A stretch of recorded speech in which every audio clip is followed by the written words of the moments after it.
क्या आपको यह मासूम सी नर्सरी राइम याद है? Georgie Porgie pudding and pie, kiss the girls and made them cry, when the boys came out to play, Georgie Porgie ran away.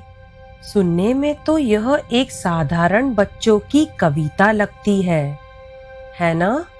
लेकिन अगर मैं आपको बताऊं कि इस छोटी सी राइम के पीछे छिपा हो सकता है 300 साल पुराना एक शाही स्कैंडल, आज हम जानेंगे जॉर्जी पॉर्जी कविता के पीछे का रहस्य। अगर आपको रहस्यमयी कहानियाँ, इतिहास के छिपे राज और साधारण चीजों के पीछे की सच्चाई जानना पसंद है तो चैनल को सब्सक्राइब जरूर करें, क्योंकि कभी-कभी हमारे बचपन के गाने ही सबसे बड़े रहस्य छिपाए होते हैं। पहली नजर में यह कविता बिल्कुल साधारण लगती है। एक लड़का जिसका नाम है जॉर्जी, जो लड़कियों को चिढ़ाता है और जब लड़के खेलने आते हैं तो वह भाग जाता है। बस एक मजाकिया बच्चों की कविता। लेकिन इतिहासकारों का मानना है कि यह कविता किसी काल्पनिक लड़के के बारे में नहीं है, बल्कि यह शायद जॉर्ज विलियस नाम के एक व्यक्ति की ओर इशारा करती है, जो 17वीं सदी में इंग्लैंड के ड्यूक ऑफ बकिंघम थे और उनकी जिंदगी बिल्कुल भी मासूम नहीं थी।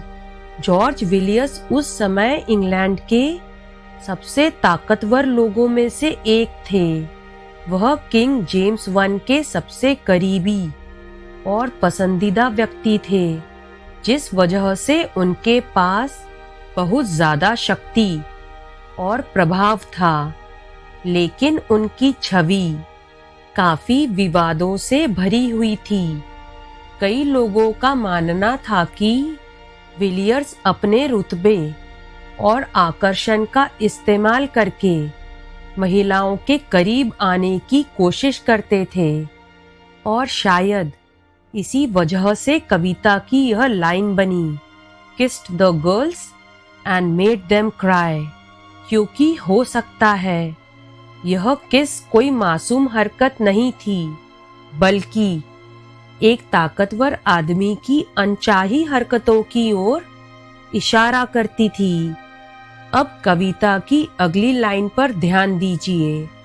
When the boys came out to play, Georgie Porgie ran away. कुछ इतिहासकार मानते हैं कि यह बॉयज असल में दूसरे राजनीतिक विरोधियों या दरबारियों का प्रतीक हो सकते हैं, जो विलियर्स के खिलाफ थे। लेकिन विलियर्स अक्सर राजा की सुरक्षा और समर्थन के कारण हर मुसीबत से बच निकलते थे, लेकिन हमेशा के लिए नहीं। 1628 में जॉर्ज विलियस की हत्या कर दी गई। एक सैनिक जॉन फेल्टन ने उन्हें चाकू मारकर खत्म कर दिया।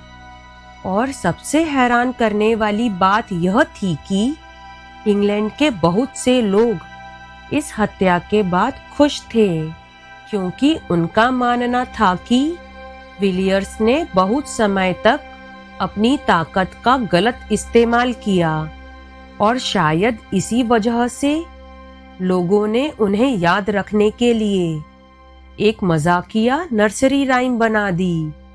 एक ताकतवर आदमी जो इतिहास में एक बच्चों की कविता बनकर रह गया।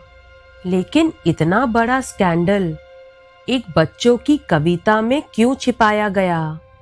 क्योंकि पुराने समय में लोग अक्सर राजनीतिक आलोचना और व्यंग्य कविताओं और गीतों में छिपाकर करते थे।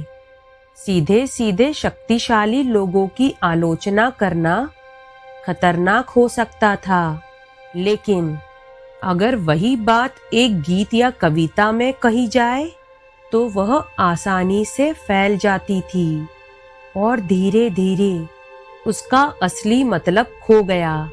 लेकिन कविता आज भी बची हुई है।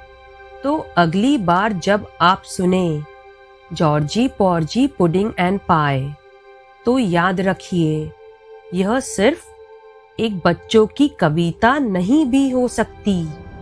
यह हो सकती है 300 साल पुरानी एक कहानी, ताकत, स्कैंडल और बदले की, जो छिपी है एक मासूम सी नर्सरी राइम के अंदर।